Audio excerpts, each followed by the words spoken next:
Halo Sobat Film, gimana kabarnya? Semoga dalam keadaan sehat.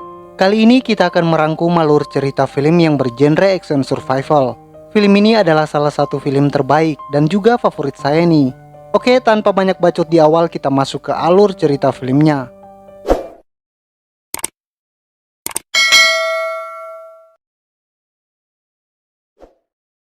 Adegan dimulai dengan seorang tunawisma di sebuah kota Seattle, Amerika Serikat, yang terletak kira-kira 400.000 km dari Aceh Utara. Tunawisma itu bernama Mesan.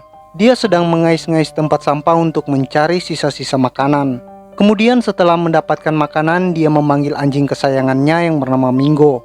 Setelah makan, tiba-tiba saja Mingo berlari. Setelah itu terdengar suara seperti sesuatu yang tertabrak. Benar saja, ternyata Mingo telah tertabrak sebuah taksi. Setelah itu Mesan bertengkar dengan sang supir taksi. Bahkan supir taksi itu memukul Mesan. Tetapi Mesan tidak peduli dan juga tidak melawan. Dia hanya pergi dengan membawa anjing kesayangannya yang sekarang sudah mati. Mesan juga memiliki seorang sahabat, yaitu aki-aki yang bernama Hans, yang juga adalah seorang tunawisma. Mesan juga sering bersama dengan Hans mengais tempat sampah untuk mencari sisa-sisa makanan. Tetapi yang ditemukan hanya sisa makanan dari sayuran, sedangkan mereka sangat ingin sekali makan daging. Hans pun berkata bahwa orang-orang sekarang sudah berubah menjadi kelinci karena hanya makan sayuran dan tidak lagi makan daging. Saat itu Mesan malah menemukan sebuah senjata api. Hans pun bilang itu adalah alat untuk membunuh orang.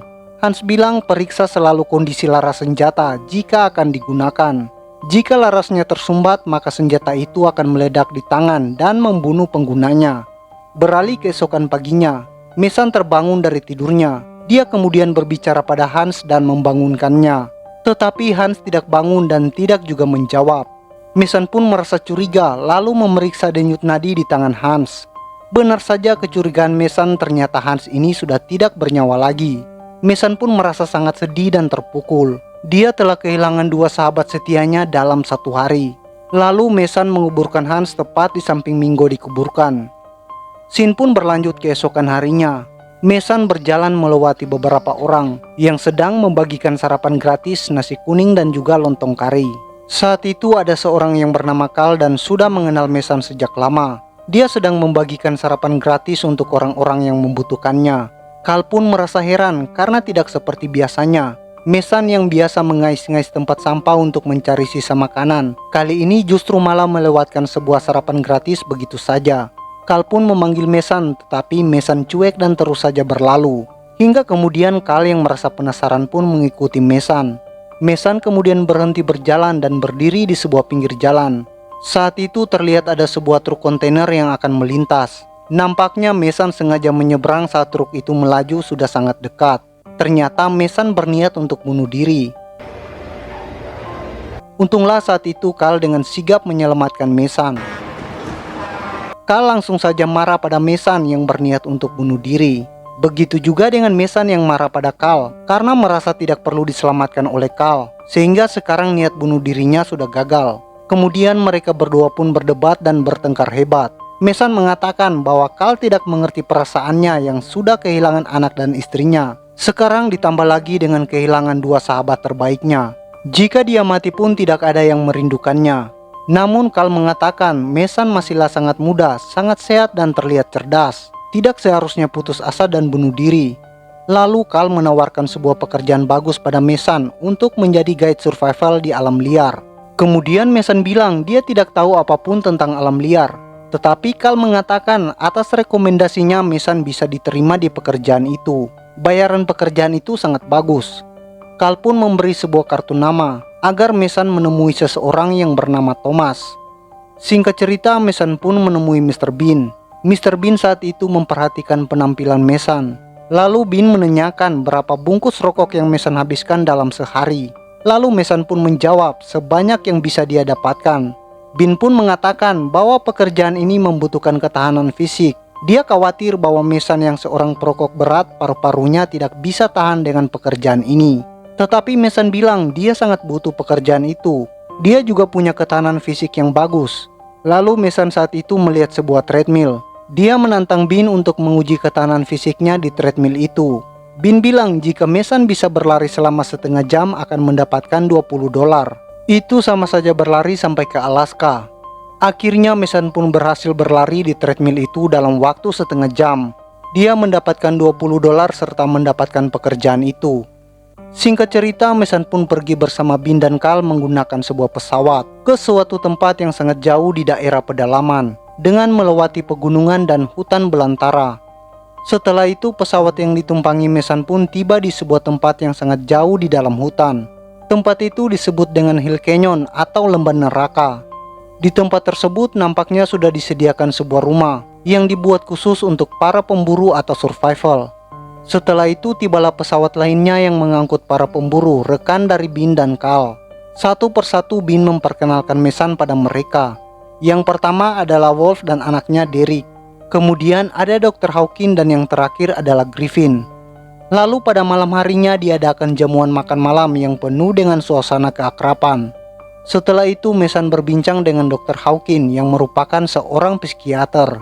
Mason menanyakan bekas luka di wajah Dr. Hawkins. Dokter pun bilang itu adalah kado saat dia berulang tahun. Lalu Dr. Hawkins pun bercerita saat ulang tahunnya yang ke-8. Ayahnya memberinya seekor anjing bulldog. Dr. Hawkins kemudian merawat dan melatihnya, hingga Dr. Hawkins pun sangat menyayangi anjing itu. Saat itu ayahnya memberinya sebuah petasan.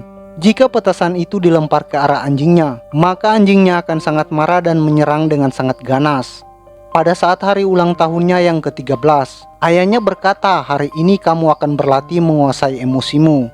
Kamu akan melakukan hal yang tidak akan bisa dilakukan oleh beberapa orang. Nyalakan petasan ini lalu lemparkan ke arah anjingmu. Kamu akan menghadapinya sebagai seorang laki-laki. Kamu akan bertarung dengan anjing itu sampai mati. Anjing itu akan membunuhmu atau kamu yang akan membunuh anjing itu. Hawkins pun menuruti kata-kata ayahnya, menyalakan petasan itu dan melemparkan ke arah anjingnya. Seketika anjing itu pun sangat marah dan menerkam Hawkins kecil. Secepat kilat Hawkins menahan gigi anjing itu yang mengincar lehernya. Keduanya bertarung hingga berguling-guling. Lalu Hawkins pun memiting leher anjing itu dengan sangat kuat, hingga leher anjing itu pun akhirnya patah dan anjing itu kemudian mati. Setelah itu ayahnya Hawkins merasa sangat bangga, lalu mengatakan pada Hawkins selamat datang di dunia laki-laki. Mason pun hanya pelangap-pelongo terkesima mendengar cerita masa kecil Dr. Hawkins yang sangat gila. Lalu waktu tidur pun tiba. Mason mengucapkan banyak terima kasih pada Bean. Dia telah membuatnya malam ini tidak kelaparan seperti malam-malam sebelumnya. Bean hanya bilang akan menjelaskan tentang pekerjaan Mason besok pagi. Waktu pun berlalu hingga hari sudah siang. Tiba-tiba seseorang menodongkan pistol ke wajah Mason yang masih tertidur lelap. Mason pun terbangun dan sangat kaget. Ternyata itu adalah ulah dari Carl. Mason pun kemudian marah dan bertanya apa-apaan ini. Lalu Carl berteriak dan membentak Mason agar segera bangun dan memakai bajunya.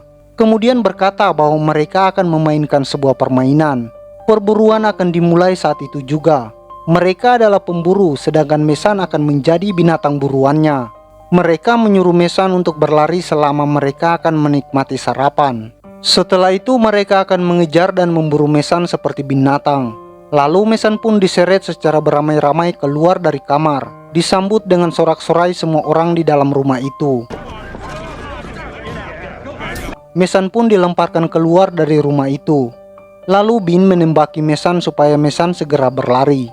Mason pun akhirnya berlari. Setelah Mason pergi, Hawkins berkata bahwa dia ingin sekali mematahkan leher Mason dengan tangan kosongnya. Kemudian mereka pun segera sarapan. Saat itu Derek, anaknya Wolf, merasa sangat shock dengan apa yang dilihatnya barusan. Derek berkata bahwa dia tidak akan memburu seorang manusia. Ayahnya Wolf lalu berkata bahwa Mason hanyalah seorang tunawisma. Tapi Derek kekeh tidak mau ikut dalam perburuan tersebut. Hal itu membuat ayahnya marah. Ayahnya berkata bahwa dia telah menghabiskan $50.000 untuk melatih insting yang tidak dimiliki oleh Derek. Wolf meminta anaknya Derek agar tidak mengecewakannya. Di tempat lain, Mason terus saja berlari di dalam hutan. Sementara itu, para pemburu sedang menikmati sarapannya. Sedangkan Derek kehilangan nafsu makannya akibat kejadian tadi. Di dalam hutan, Mason yang terus saja berlari berhenti sejenak kecapean. Dia menyesal telah menjadi seorang perokok yang membuatnya payah berlari.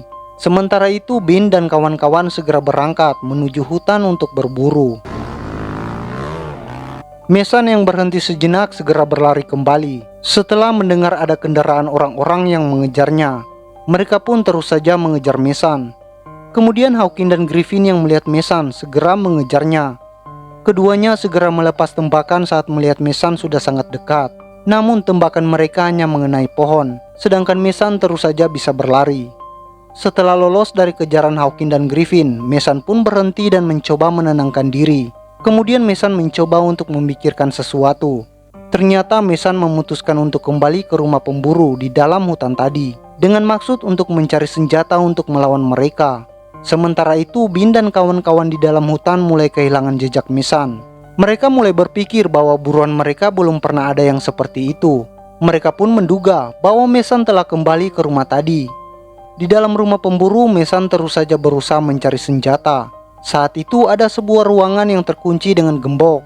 Lalu Mason membongkar paksa kunci itu dengan sebuah batu besar. Setelah gemboknya berhasil dibobol, pintu ruangan itu berhasil dia buka. Alangkah terkejutnya Mason. Dalam ruangan itu penuh dengan kepala orang-orang yang pernah diburu dan dibunuh seperti binatang oleh Bean dan kawan-kawan, dan dijadikannya sebagai koleksi. Mason pun spontan merasa mual dan ingin muntah. Mason berkata bahwa orang-orang ini benar-benar sakit jiwa. Bahkan ada sebuah tempat pajangan kosong yang bertulis nama Mason. Itu sudah dipersiapkan jika nanti Mason sudah berhasil mereka habisi. Lalu Mason pun mengambil bensin dari dalam gudang dan menyiramkannya ke seluruh bagian rumah tersebut. Saat itu Bean dan kawan-kawan pun sudah datang. Mereka sudah tahu bahwa Mason kembali ke dalam rumah tersebut. Namun saat mereka masuk ke dalam rumah itu, Mason pun segera menyalakan api dan membakarnya. Tiba-tiba Hawkins datang dengan mendobrak pintu, lalu menerjang Mason dengan sebuah pisau di tangannya. Kemudian mereka pun berkelahi berguling-guling. Sementara itu di dalam rumah yang terbakar, Wolf terperangkap di lantai atas. Tetapi datanglah Derek anaknya yang segera menolongnya. Akhirnya Wolf berhasil keluar dari rumah yang terbakar itu diselamatkan oleh anaknya. Mason saat itu masih berkelahi dengan Hawkins. Hawkins ke pintu yang sedang terbakar dan mengatakan bahwa dia sangat menyukai daging setengah matang. Tapi kemudian Mason berhasil membalikkan keadaan. Dia membanting dan melemparkan Hawkins ke dalam rumah yang penuh dengan api. Dia berkata bahwa Hawkins harus mencoba daging yang sudah matang. Hawkins pun akhirnya tewas di dalam kobaran api dan Mason pun segera berlari kabur. Sementara itu Bean dan kawan-kawan teralihkan perhatiannya karena sibuk menyelamatkan Wolf. Setelah itu mereka mulai sadar bahwa Hawkins sudah tewas oleh Mason. Mereka pun segera mengejar Mason kembali. Sementara itu Mason di dalam hutan berhenti berlari karena mendengar sesuatu yang terdengar menggeram. Ternyata itu adalah seekor serigala yang nampak sedang sangat marah. Tapi Mason berusaha untuk tetap tenang dan berusaha menenangkan serigala itu. Hingga akhirnya Mason pun berhasil kabur dari serigala yang marah tersebut. Setelah itu Mason nampaknya terjebak. Di depannya ada sebuah jurang yang sangat dalam, yang di bawahnya ada sebuah sungai.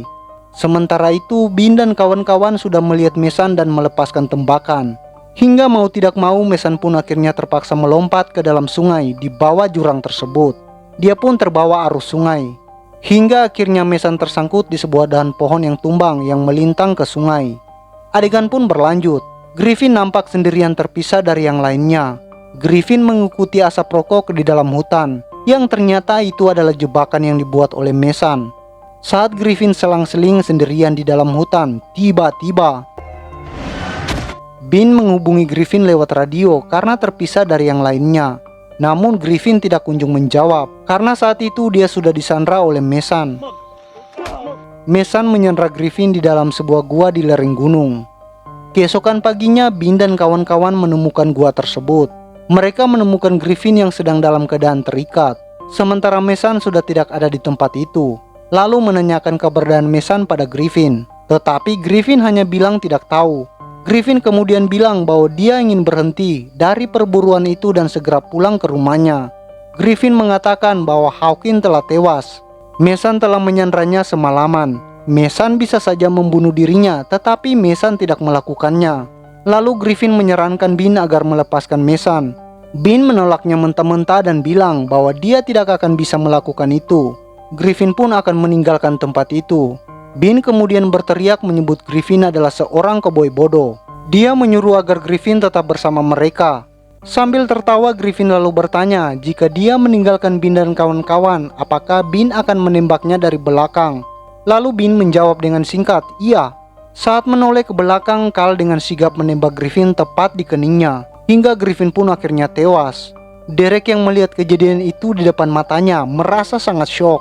Dia spontan berteriak meminta agar ayahnya segera melakukan sesuatu. Tiba-tiba Bean menunjuk perut Derek agar dia bisa diam. Adegan pun berlanjut. Carl menemukan jejak kaki Mason di pinggir sungai. Mereka pun menelusuri sungai untuk mencari Mason. Sementara itu ternyata Mason bersembunyi di dalam sebuah lubang pohon di pinggir sungai tanpa sepengetahuan Bean dan kawan-kawan. Mason bergerak menuju kendaraan yang mereka tinggalkan. Di saat mereka sedang menelusuri sungai untuk mencari Mason, Mason lalu menyabotase salah satu kendaraan ATV mereka. Mason yang notabene adalah seorang mantan mekanik membuat kabel kontak korsleting. Dia memasukkannya ke dalam tangki bahan bakar. Lalu Mason pun segera pergi dengan membawa kabur salah satu kendaraan ATV mereka. Bean yang saat itu melihat Mason segera menembaknya dan mengenai roda ATV yang dikendarai Mason, hingga Mason pun terjungkal. Sementara itu Carl ingin segera mengejar Mason. Saat menyalakan mesin, ATV-nya langsung meledak, hingga Carl terpental dengan kondisi kakinya hancur. Kemudian Carl meracau seperti orang mabuk. Setelah itu akhirnya Carl pun tewas. Di tempat lain, Mason sudah tidak bisa lari lagi. Dia kembali terjebak, di depannya ada sebuah jurang yang sangat dalam. Lalu Mason pun menebaki sebuah pohon. Pohon itu tumbang menjadi jembatan untuk menuju ke tepi seberang jurang. Singkat cerita, Mason pun berhasil menyeberang jurang tersebut. Lalu Bean dan kawan-kawan mengikutinya, menyeberang jurang itu dengan melewati pohon yang tumbang tersebut. Mereka berada di tengah-tengah jembatan batang pohon itu. Mason melempari mereka dengan batu hingga Derek saat itu terpeleset dan hampir jatuh. Tetapi Derek berpegangan pada batang pohon yang tumbang tersebut. Kemudian Bean menembak Mason yang membuatnya lari. Saat Wolf akan menolong anaknya, Derek sudah tidak kuat lagi berpegangan, sehingga dia pun jatuh ke dalam jurang yang sangat dalam. Anak semata wayangnya kini sudah tewas. Hal itu membuat Wolf sangat marah, sehingga ia bertekad akan menghabisi Mason dengan tangannya sendiri. Hari pun hampir gelap. Lalu Bean menyarankan pada Wolf agar beristirahat dan menunggu saja, supaya Mason yang mendatangi mereka. Saat hari sudah gelap, tiba-tiba Wolf melihat ada sosok bayangan seperti orang yang berlari. Wolf berpikir pastinya itu adalah Mason. Kemudian Wolf dengan lantang berteriak menantang Mason agar segera muncul di depannya. Wolf mengatakan bahwa dia sekarang sudah tidak punya senjata, tetapi justru menembakkan pistolnya secara membabi buta kemana saja dia melihat sekelebat bayangan, hingga peluru pistolnya pun akhirnya habis. Wolf kembali berteriak lantang menantang agar Mason muncul di depannya. Saat Wolf membalikan badannya, tiba-tiba Mason sudah berdiri tepat di depannya. Langsung saja Mason meninju wajah Wolf, lalu keduanya pun berkelahi dengan tangan kosong. Sementara itu Bean hanya menyaksikan mereka dari dalam semak-semak, dalam gelapnya hutan di malam hari. Sambil berkelahi, Wolf terus saja memaki-maki Mason. Dia mengatakan bahwa Mason bukanlah siapa-siapa. Kemudian Mason memukul Wolf dengan sangat keras yang membuat Wolf tumbang. Sementara itu ternyata Bean melarikan diri dengan motornya. Mason lalu mengejarnya dengan sebuah kendaraan ATV, sampai akhirnya tiba di landasan pesawat saat pertama kali mereka datang. Mason menghampiri sebuah pesawat yang ternyata pesawat itu kosong. Dia menyadari bahwa itu adalah sebuah jebakan. Langsung saja berlari dan benar saja dari kejauhan Bean menembaki tangki pesawat itu hingga pesawatnya meledak. Setelah itu Bean menyalakan mesin pesawat lalu segera terbang pergi. Adegan pun beralih ke kota Seattle 3 hari kemudian. Saat itu Bean sedang berjalan di sebuah lorong yang gelap dengan berpakaian seperti seorang pastor. Kemudian tiba-tiba ada sosok bayangan yang mengikutinya. Bean lalu berhenti di sebuah sudut lorong. Ternyata Bean mengeluarkan senjatanya dari dalam koper yang dia bawa. Lalu tiba-tiba ada yang memanggilnya dengan sebutan Pastor Bean sambil tertawa meledek. Bean pun spontan menembakkan senjatanya. Di sebuah sudut lorong tiba-tiba Mason muncul dari atas tangga dan langsung menendang Bean.